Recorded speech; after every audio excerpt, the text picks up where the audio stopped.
We gaan so op 'n laaste punt raak wat ons van gepraat het, weer eens tydbesparing vir die ou. Hierdie kan ek sê hierdie geel nommertjies van julle.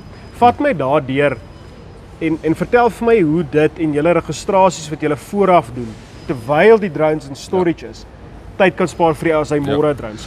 So Civil Aviation, wanneer jy 'n drone geregistreer by hulle, vat dit 2 maande. Ja. So hierdie drone is al reeds op van ons op hoe kan ek sê ROC se opspec. Ja.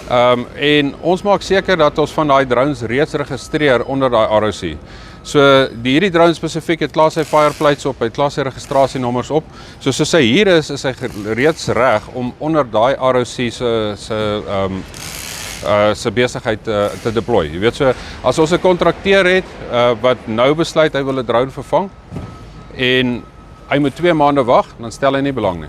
Ja. So ons maak seker dat die ROC saam met wie ons werk en jy weet in Suid-Afrika is daar heelwat van hulle, maar die wat reeds die drone op hulle opspek het, ons maak seker dat ons die voorraad het om dadelik vir hulle te kan diens in die mark. So daarso sny jy 2 maande wagtydperk af. Correct. En jy kan die ouens vinniger diens. Absoluut, dis moet